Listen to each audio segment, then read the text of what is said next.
Hi friends, Nathan here, and today I'm showing you 7 different ways to play the same melody in your guitar arrangements. I always tell my students that your arrangements need to have an emotional arc. You want to take your audience on a journey. Now, composers can do this through instrumentation, building up to epic climaxes with massive orchestral swells, or reducing everything down to just a piano, for example, for those softer moments. Now, when we're arranging these compositions for just one guitar, obviously changing up instrumentation is not an option for us. We need to use other methods to change up the dynamic and atmosphere of our guitar arrangements, which is where variation comes into play. One of the most powerful tools that we have as arrangers is to take a familiar melody that everybody's going to know and play it in different and sometimes unexpected ways. So changing how you play those same notes, whether it's using different techniques or putting it in different contexts, can drastically change the mood of the melody. As you heard in the beginning of the video, I composed a simple theme that showcases 7 different melodic variations. Now I'm going to break down each variation for you so you can understand how you can use them and apply them in your own guitar arrangements. And if you want to follow along with your guitars right now, I've included tabs and sheet music for these variations on my website, linked down below. Also, if you can take a quick moment before we begin, scroll down, hit that like button for me, and leave me a comment letting me know what arranging or general guitar related concepts you're currently struggling with that I can cover for you in a future video. And if you haven't already, make sure you're subscribed with the notification bell on so you never miss a video. All right, let's jump on in. Starting out, we just have a basic iteration of the melody on top of block chords. All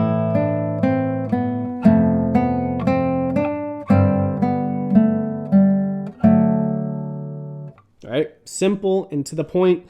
This is a great jumping off point to start out your arrangements. Now the chord progression that I'm using for this theme and for all the variations is A minor, F, G, and then D. This second option is one of my favorites. Instead of putting the melody up above everything else, you flip the theme and play the chords and harmony above the melody.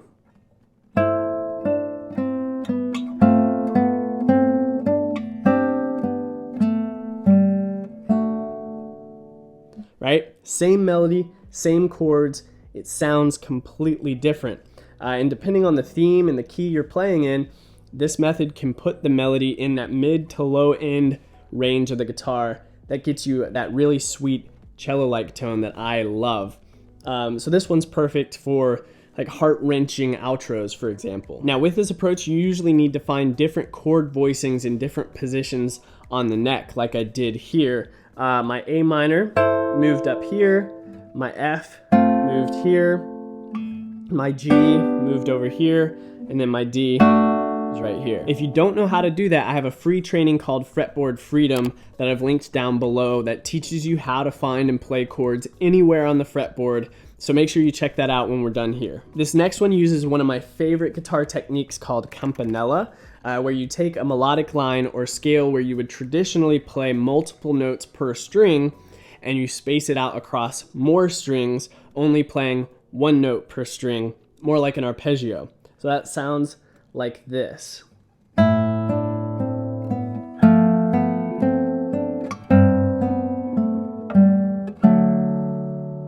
Campanella translates to little bell, which is a perfect name for the technique because it produces this soft bell-like tone as you hear the melody notes blending together across the strings.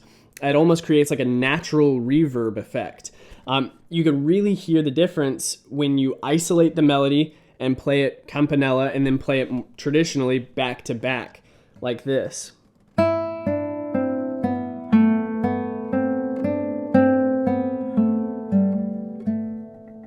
Right? Versus this.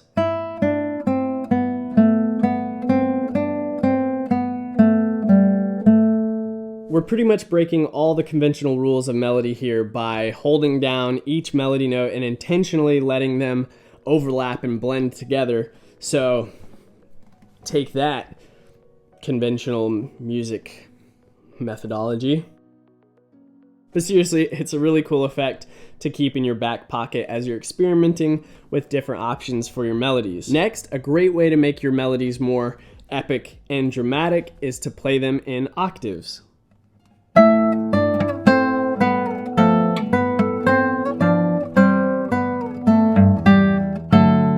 Gosh, these lights are hot. Doubling that melody note at a higher or lower octave really beefs up the melody and makes it stand out even more. Now, this method might require some more challenging fingerings because the melody is generally going to require 2 fingers instead of 1. So don't be afraid to go a little lighter on the accompaniment, and make sure to take advantage of open strings wherever possible. If you've been around my channels for any amount of time, then this next approach is going to come as no surprise. But I love playing melodies in harmonics. So what I'm going to do for this next variation is I'm going to take the melody and play it entirely in artificial harmonics, just with a simple arpeggiated accompaniment.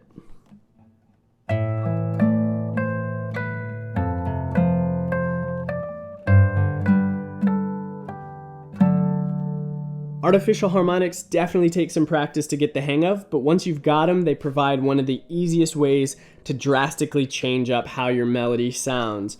You could literally take the basic version of the theme heard in this video and play it note for note, just with the melody and harmonics, and it'll completely alter the mood. These last 2 methods don't technically change how we play the melody itself, but they show how we can use different techniques within the accompaniment to change how we feel and hear the melody. So for our 6th approach, we're going to be playing the melody with arpeggios.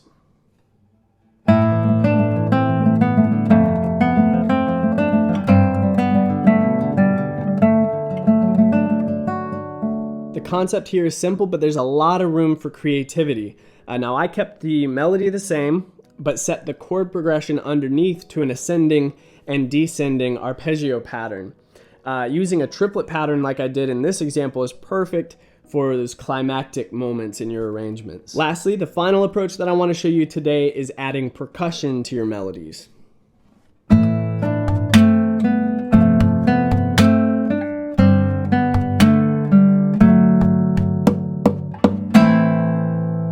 If you're like me and your background is in classical guitar, then percussion is something that you never really got a chance to incorporate into your repertoire. In fact, I never really started exploring it myself until I started doing my own arrangements.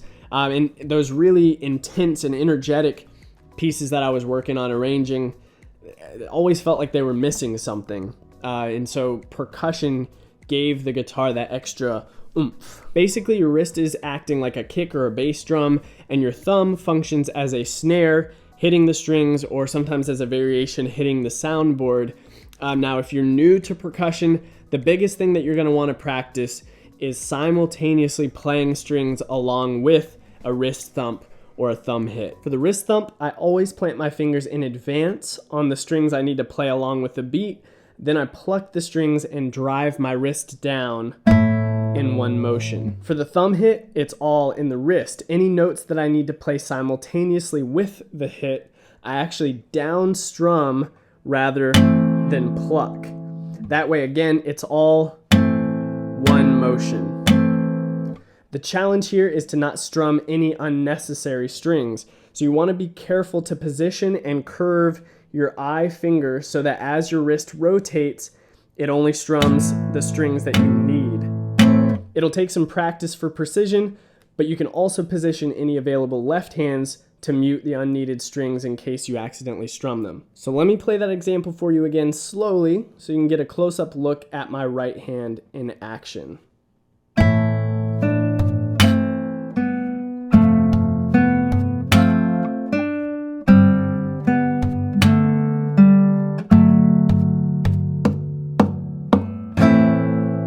To begin incorporating percussion in your own arrangements, I recommend just starting off with a simple pattern. So if you're in 4/4, for example, just get a bass hit on beat 1 and a snare on beat 3. If you're in 3/4, you can alternate between bass hits and snares, both on beat 1 of alternating measures. Now, once you get comfortable with that, get creative and experiment with different patterns. When I'm working on a new arrangement, I have all of these melodic variations in the back of my mind as potential options that I can throw in to my arrangement at any time.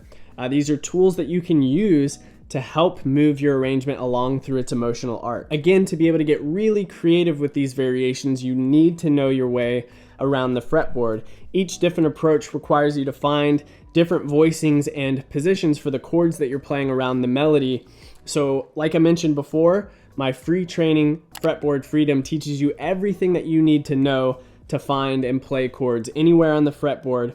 And that is one of the most important concepts that you need to understand in order to make your own classical or fingerstyle guitar arrangements in general.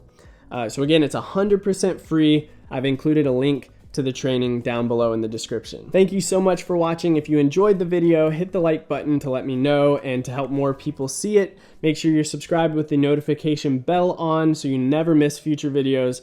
But as always, much love, and I'll see you in the next one.